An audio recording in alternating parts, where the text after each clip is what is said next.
Bonjour à toutes et à tous, on est parti pour un petit format cette fois-ci où on va un petit peu découvrir ensemble les énergies et la tendance pour le mois de mai 2025. C'est un podcast, n'hésitez pas à me dire si vous préféreriez que je fasse la vidéo en live face caméra. Si vous avez des suggestions à faire aussi par rapport à cet épisode, n'hésitez pas à me laisser vos commentaires, je les lirai avec plaisir. Donc ici, on va simplement parler des grandes tendances du mois pour mieux comprendre ce qui se passe autour de nous et surtout, et c'est ça que je trouve super avec l'astrologie, c'est que c'est un outil qui permet de tirer le meilleur parti de ce qui se passe en fait pour avancer dans nos projets et dans notre vie.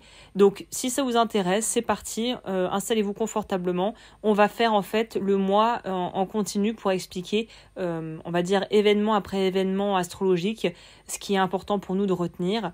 Et je clôturerai cette intro en disant que si vous voulez aller encore plus loin pour les phases de lunaison, c'est-à-dire pleine lune et nouvelle lune qui nous attendent ce mois-ci, je ferai des épisodes à ce sujet et je proposerai aussi des compléments pour les gens qui me suivent sur Patreon avec plus on va dire d'outils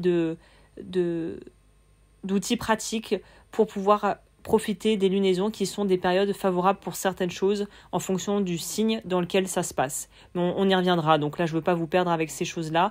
On va commencer avec la partie du 1er au 8 mai, qu'on pourrait qualifier de phase de redémarrage. On sort d'avril doucement, on arrive tranquillement dans le printemps. Et on voit que du 1er au 8 mai, Mercure qui était en rétrograde repart et reprend sa course en avant. Résultat, on va avoir l'esprit plus clair, les idées plus cohérentes, une envie de reprendre peut-être ce qu'on avait mis de côté. C'est vraiment le bon moment pour redémarrer des projets, pour retrouver la motivation et pour régler également ce qui traînait un petit peu peut-être dans un coin de votre tête, dans un coin de votre maison ou dans un coin de votre bureau. On redémarre après un peu comme une voiture après l'hiver, parfois avec un petit tout-sautement, voire même un gros tout-sautement. Petite parenthèse pour celles et ceux qui, comme moi, ont été peut-être très affectés par la pollinisation cette année. Pour moi, pour ma part, je n'y étais pas très réceptive, mais alors là, je vous dis pas, cette année, ça a été quelque chose. Et on avance comme on peut et on reprend son rythme habituel, on va dire. La deuxième partie qui est du 9 au 16 mai, là on est dans quelque chose de beaucoup plus léger, de beaucoup plus fun. Il y a un vrai changement d'ambiance et je pense qu'on pourra peut-être même le ressentir. Il y a cette notion avec Vénus qui passe en Gémeaux et Mars qui arrive en Taureau. Ça veut dire quoi concrètement pour nous ? Ça veut dire que d'un côté, on a beaucoup plus envie de papoter, de découvrir, d'explorer, d'essayer, de partager des idées, des concepts, de rencontrer des gens, de pouvoir converser sur des projets, sur des idées, sur des aspirations, des hobbies. On va être un petit peu comme c'est une forme d'émulation où on a très envie d'être à côté, de pouvoir côtoyer les autres. D'un côté, on a envie de construire des choses solides et de poser des bases stables, et de l'autre, de continuer quand même à papillonner et à se sentir libre. Le point important qu'il y a à noter et à souligner, ça sera du 12 au 13 mai parce qu'on a cette fameuse pleine lune en Scorpion qui va à mon avis dépoter parce que les pleines lunes mettent du coup en lumière des choses. Le signe du Scorpion va en profondeur et nous parle en règle générale de guérison ou peut-être de troubles du comportement, d'inconfort émotionnel ou de choses de résurgence du passé qu'il faut traiter.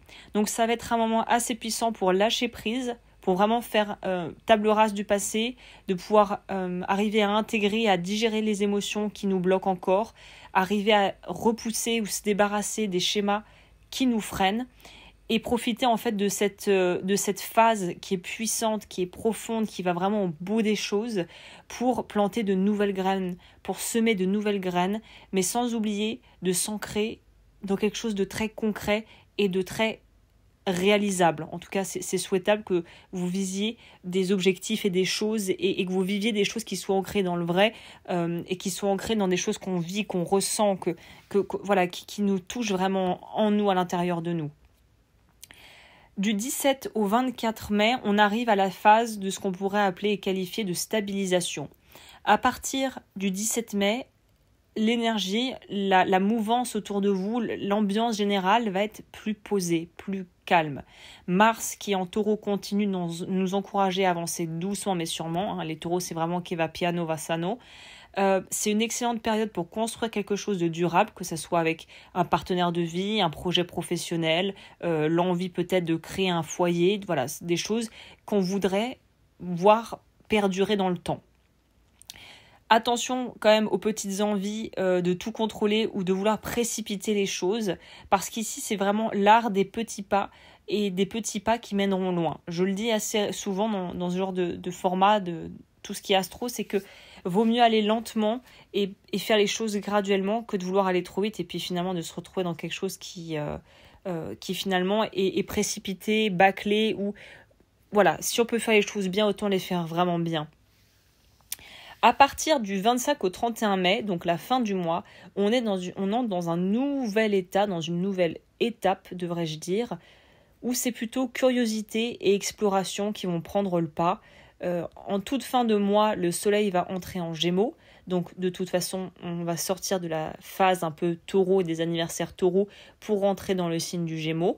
Et puis, l'ambiance devient un peu plus curieuse, un peu plus insouciante. C'est le moment, encore une fois, de tester. On retrouve un peu la mouvance de la deuxième semaine du mois de mai, où on a envie de tester, de rencontrer des gens. Saturne veille en arrière-plan à nous rappeler, ou aussi à nos obligations, à l'ordre d'une certaine façon, de rester concentré sur ce qui compte vraiment. Donc on a un petit peu, c'est un peu le parent qui surveille son enfant, mais qui laisse l'enfant apprendre, découvrir, s'amuser, expérimenter. Mais on sait qu'il y a quand même un airbag ou voilà un parachute de sécurité s'il y a un gros souci. C'est, pour moi, Saturne, là, la planète Saturne, je la verrais plus comme quelque chose qui va pas veiller sur nous parce que c'est pas non plus son but, mais qui va être là comme un espèce de garde-fou pour nous éviter de partir trop dans tous les sens ou de partir sur une pente un peu savonneuse sur laquelle il faudrait pas qu'on aille. Donc en gros, la fin du mois est de cet ordre, c'est amusez-vous, explorez, tout en restant focalisé peut-être sur vos projets. Si vous avez des choses sur le feu, un peu comme du lait sur le feu, bah évidemment, on est un peu accaparé généralement quand on a des choses qui sont vraiment pressantes, quoi. Pour tout ce qui est, du coup, lunaison, comme je l'ai dit dans l'introduction, si vous avez zappé l'intro, je ferai des épisodes sur les lunaisons, notamment pleine lune, nouvelle lune, et on ira voir beaucoup plus en profondeur, en détail, ce que ça peut nous révéler et en quoi on va pouvoir travailler sur nous et de quelle façon on va pouvoir utiliser, entre guillemets, ces énergies. Dans tous les cas, le mois de mai, si je devais conclure ce podcast, ça nous invite vraiment à redémarrer, à construire sur du solide, à rester ouvert aux nouvelles opportunités, mais toujours en sachant à peu près où on veut aller. Donc c'est un mélange d'une forme de fraîcheur, d'innocence, de naïveté et de curiosité qui va nous faire, je pense, le plus grand bien après une phase d'avril. Alors je ne sais pas pour vous, mais pour moi qui a été quand même un peu en dents de scie et qui n'a pas forcément été évidente au niveau de la gestion aussi, de l'humain, des ralentissements qu'on a peut-être eu aussi à cause de Mercure rétrograde, de toutes ces choses-là. Donc voilà, n'hésitez pas à me raconter en commentaire, déjà à me dire si vous aimez le format podcast ou si vous préfériez un format plus visuel, si vous aimez aussi la façon dont j'ai amené ça ou est-ce que vous préférez vie sentimentale, finance, tout ça. Moi, pour tout vous dire, j'aime bien ce format-là, cette formule, parce qu'on a vraiment un continuum sur tout le mois où on peut vraiment y revenir si on a besoin, semaine après semaine. Donc voilà, si vous aimez ce genre de vidéo, n'hésitez pas à vous abonner, à aimer et à activer la petite cloche, parce que merci aux personnes qui ont commenté dans ma précédente vidéo où j'expliquais un petit peu que je faisais le point sur la chaîne. N'hésitez pas à activer la cloche parce qu'apparemment vous ne recevez pas, tout le monde ne reçoit pas mes notifications. Voilà, bah écoutez, je vous dis à très vite pour les énergies lunaires et d'autres petites choses. On se retrouve la semaine prochaine à 16h. D'ici là, à dimanche à 16h. D'ici là, prenez soin de vous.